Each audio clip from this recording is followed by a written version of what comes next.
Hello everyone, আসসালামু আলাইকুম। কি অবস্থা আপনাদের? আজ অনেকদিন পর আমি কলেজে গেলাম এবং কলেজে গিয়ে কি কি করেছি সেসব ভিডিও আপনাদের সাথে শেয়ার করব এবং এই ভিডিওটা খুবই ইন্টারেস্টিং হতে যাচ্ছে।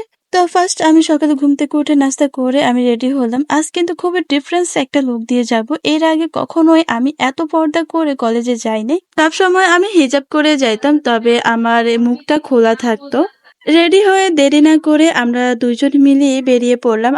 আর কাকতালীয় ভাবে আমাদের দুজনের বোরকা একদম সেমই দেখতে লাগছিল। ওর বাসা আমাদের পাশে, যার কারণে ওর জন্য ওয়েট করতে হয় না। এরপর আমাদের একটা ফ্রেন্ড আসে। যেহেতু আমাদের কলেজটা অনেক দূর, তাই আমাদেরকে একটু তাড়াতাড়ি যেতে হচ্ছে। কিছুক্ষণ পর আমরা চলে আসলাম আমাদের কলেজে। এটা হচ্ছে কলেজের সামনের দিকটা।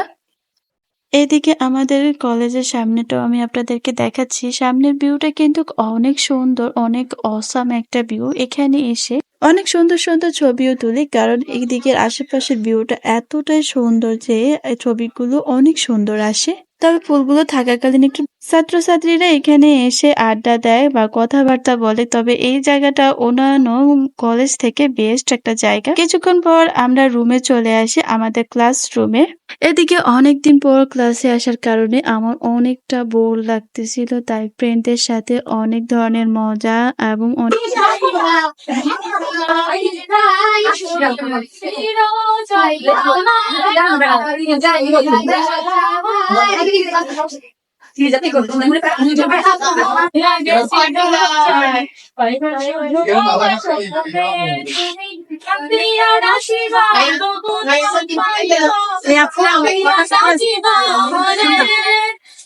দেখতে পাচ্ছিলেন কণ্ঠশিল্পীরা কিন্তু আমাদের কলেজে আছে, বাট ওদের গানগুলো কিন্তু আমার কাছে অনেক ভালো লাগছে। আমি নিজে তো গান গাইতে পারি না, তারপর ওদের গানগুলো আমার কাছে ভালো লাগছে। 2 ঘন্টা ক্লাস করার পর আমরা অনেকটা বোর ফিলে ক্লাস থেকে বেরিয়ে যাই, কারণ আমাদের ক্লাস 2 ঘন্টারই।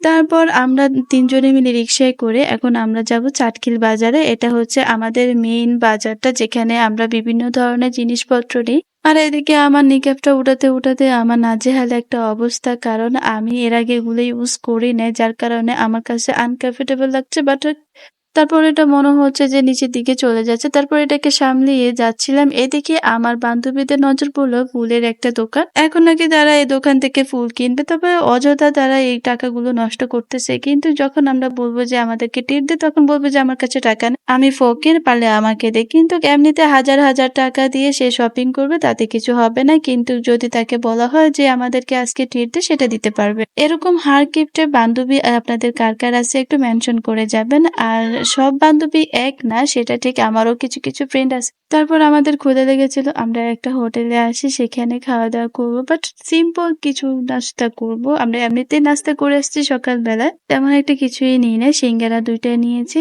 আর ওরা নিয়েছে পরোটা।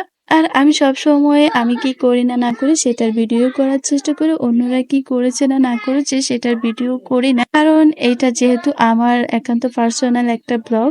এরপর আমি চাটাও নিলাম, চাটা খেতে ভালো লাগছিল। তারপরে আমার এক ফ্রেন্ডে ছবি তোলার জন্য এক জায়গায় গেল, সেখানে অনেক সুন্দর সুন্দর ছবি তোলা যায়। আসলে বাড়ি থেকে তেমন একটা বের হওয়া হয় না, তো যেহেতু হয়েছে তাই একটু বন্ধুদের সাথে আশেপাশে একটু এনজয় করতে, হয়তো আবার কখন বের হবে তা জানি না, তাই সবার সাথে একটু মজা করলাম। কিছুক্ষণ পর আমরা একটা লাইব্রেরিতে গেলাম, বিকজ আমাদের সামনের মাসে পরীক্ষা, তাই আমাদের সে পরীক্ষার প্রস্তুতি নিতে হবে। তাই আমরা কিছু গাইড এবং সাজেশন নেওয়ার জন্য এই লাইব্রেরিতে এসেছি। আমি আমার জন্য একটা দরকারি সাজেশনটা ফার্স্টে আমি নিয়ে নিলাম, এটা আমার অনেক দরকারি ছিল। আর এদিকে তারা ডিসাইড করতে পারছে না তারা কি কি গাইড কি কি নোটস নিবে।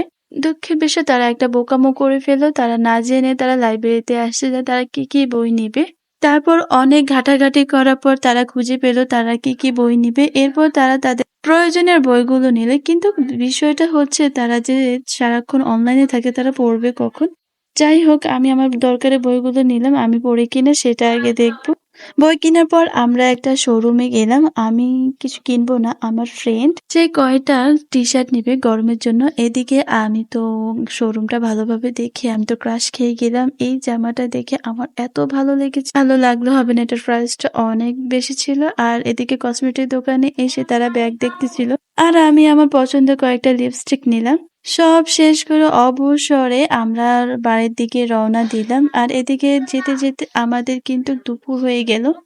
আর এদিকে আরেকটা কথা বলে রাখি, কিছু ফ্রেন্ড আপনার সাথে থাকবে যারা আপনার কোনো কাজকে ইন্সপায়ার করবে।